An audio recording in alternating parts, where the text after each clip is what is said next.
سارے علوم قرآن میں ہیں، میں اس کو کالج کے جو اسٹوڈنٹس ہیں یا جو پروفیسرز ہیں یا جو لیکچرر ہیں یا جو ڈاکٹرز ہیں، انجینئر ہیں، جو بھی ہیں، وہ آج میری اس تقریر کے مخاطب ہیں۔ سنو، قرآن پاک میں وہ علوم جس کی ایجاد آج کے زمانے میں کہی جاتی ہو، میں 14 صدیوں پہلے کی ان آیات میں تمہیں واضح بتا سکتا ہوں کہ کون کون سے علوم قرآن میں آئے ہیں۔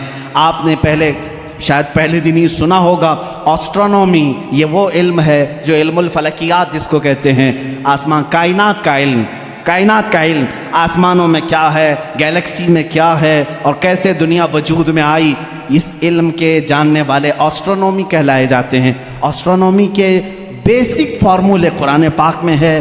جانتے ہیں آپ آسٹرونومی کی سب سے بڑی تحقیق کیا ہے؟ ان سائنسدانوں کی سب سے بڑی تحقیق یہ ہے کہ ایک شخص ہے انگریزوں کا، جس کو یہ کہا گیا ہے اسٹیفن ہاکنگ، یہ 1925 کی بات ہے، جس نے سب سے پہلے یہ کہا کہ کائنات پھیل رہی ہے۔ 1925 میں 1925 میں سب سے پہلے اس نے یہ کہا، میں دیکھ رہا ہوں گیلیکسی میں سٹارز دور دور ہو رہے ہیں اور پھیل رہی ہے یہ کائنات۔ اس نے وسعت کائنات کا نظریہ سب سے پہلے دیا، اور قرآن کہتا ہے وَالسَّمَاءَ بَنَيْنَاهَا بِأَيْدٍ وَإِنَّا لَمُوسِعُونَ، آسمان کو ہم نے اپنے دست قدرت سے بنایا ہے اور اس کو ہم قیامت تک پھیلاتے رہیں گے۔ قرآن کہہ رہا ہے اس کو ہم پھیلاتے رہیں گے۔ اور یہ ہے آسٹرونومی کے لیے، یہ جو جس کا نام میں نے لیا ہے اسٹیفن ہاکنگ، اس نے کہا یہ 20ویں صدی کی سب سے بڑی تحقیق ہے، سب سے بڑی تحقیق ہے۔ مجھے معلوم نہیں 14ویں صدی میں، 14 صدی پہلے ہی یہ تحقیق اللہ کے کلام میں آ چکی۔ عزیزان گرامی، اور یہ آپ کو بگ بینگ کا جو میں نے بتایا تھا فرسٹ ڈے، آپ نے سنا ہوگا، اس زمانے میں نہیں بلکہ یہ بگ بینگ کا جو وہ لایا ہے جس نے آسٹرونومی میں، جو سب سے پہلے سائنسدان نے کہا کہ پہلے یہ زمین آسمان سب چیزیں ایک ہی تھیں، ایک بڑا دھماکہ ہوا، اس سے پوری کائنات پھیلی۔ ان کا اب جا کر کے یہ نظریہ ہوا کہ ایک بڑا دھماکہ ہوا، اس کے بعد سب چیزیں الگ ہو گئیں، چاند الگ ہوا، تارے الگ ہوئے اور سورج الگ ہوا، زمین الگ، آسمان الگ۔ اس تھیوری کو قرآن نے خود بیان کیا ہے، اولم یر الذین کفروا ان السماوات والارض کانتا رتقا ففتقناہما۔ اللہ فرماتا ہے اے محبوب، کیا نہیں دیکھتے وہ کافر اب بھی انکار کر رہے ہیں، زمین اور آسمان ملے ہوئے تھے، ہم نے ان کو پھاڑ کر کے الگ کیا۔ فتقناہما، فتق کہتے ہیں ایسا زور کا دھماکہ ہونا اور جھٹکا دینا جس سے ساری چیزیں بکھر جائیں، اور قرآن نے اس بگ بینگ کا ذکر کیا ہے۔ یہ اور بات ہے کہ اس کی تحقیقات اور ہوتی رہیں گی۔ آسٹرولوجی جس میں علم نجوم ہے، اس کے متعلق بھی میں نے بتایا تھا کہ ستاروں کے متعلق بلیک ہول کا تذکرہ سورہ واقعہ میں موجود ہے۔ اللہ فرماتا ہے لا اقسم بمواقع النجوم، قسم ہے ان جگہوں کی جہاں جا کر کے ستارے فنا ہو جاتے ہیں، اس کو آج سائنسدان بلیک ہول کہتے ہیں۔ یہ آسٹرولوجی ہے۔ اور بوٹانی جانتے ہوں گے آپ، علم نباتات، پودوں کا علم، یہ ایک پورا باضابطہ ایگریکلچر، اس پر تو یونیورسٹیاں قائم ہیں جس میں پودوں کی نشو و نما کے متعلق تحقیقات ہوتی ہیں، اور قرآن اس کی تمام تفصیلات بتا رہا ہے۔ وَمِن كُلِّ الثَّمَرَاتِ جَعَلَ فِيهَا زَوْجَيْنِ اثْنَيْنِ، اللہ فرماتا ہے ہر پھل میں ہم نے میل اور فیمیل رکھا ہے۔ آج کے سائنس کہہ رہا ہے ہر درخت میں میل اور فیمیل ہوتے ہیں۔ یہ قرآن کے وہ علوم ہیں۔ بوٹانی اس علم کو کہتے ہیں۔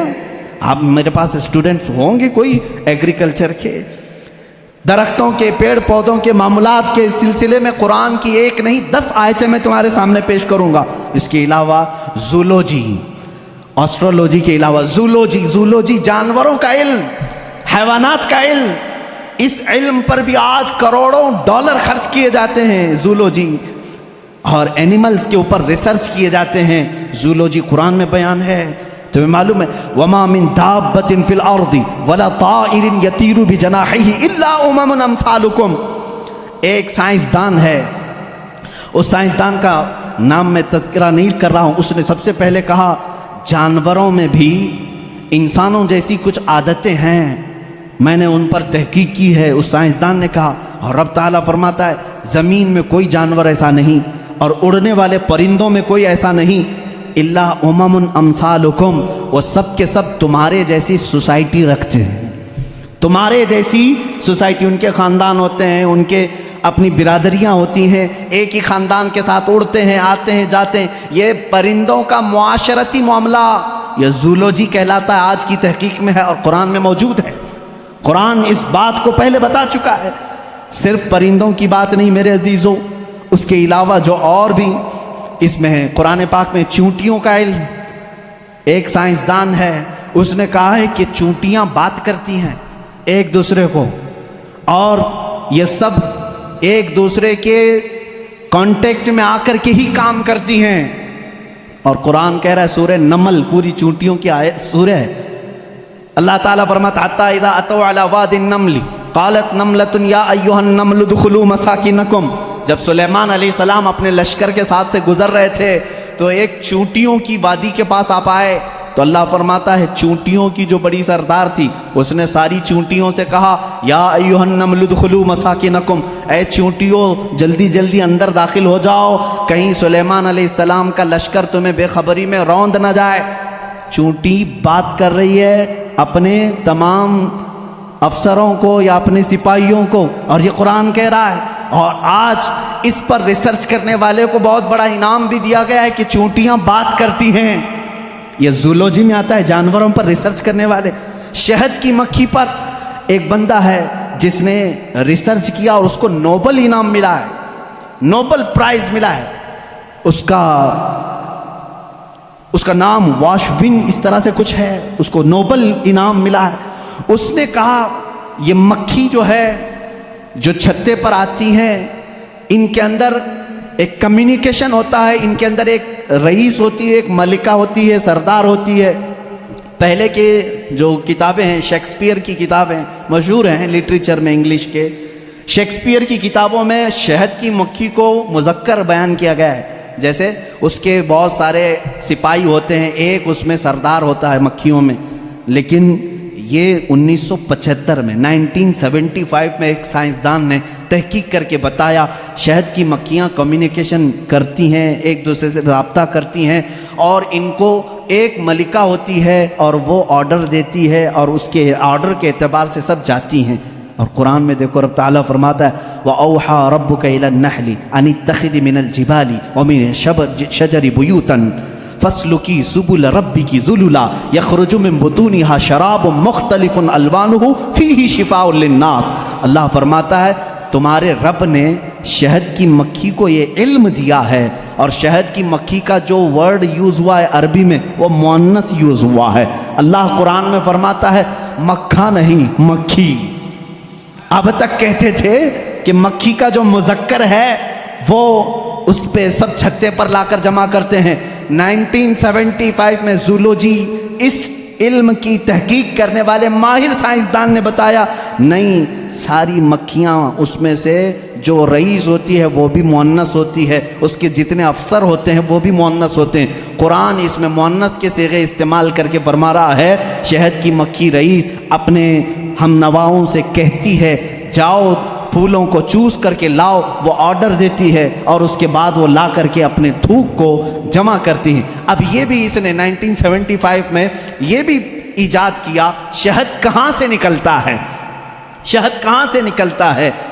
تو بعض لوگوں نے کہا وہ تھوک دیتی ہے منہ میں سے، اب تک تو یہی معلوم تھا تھوک دیتی ہے۔ کچھ لوگوں نے کہا نہیں وہ اپنے فضلات خارج کرتی ہے، جیسے پیشاب پخانہ ہوتے ہیں اس طرح سے وہ نکال دیتی ہے۔ 1975 میں ایک سائنسدان نے کہا نہیں، اس کی بیلی میں سے، بیلی فیٹ جو ہوتا ہے پیٹ کی چربی یہاں سے نکلتا ہے۔ رب تعالیٰ فرما رہا ہے یخرج من بطونها، ہم شہد اس کے پیٹ کی چربی سے نکالتے ہیں۔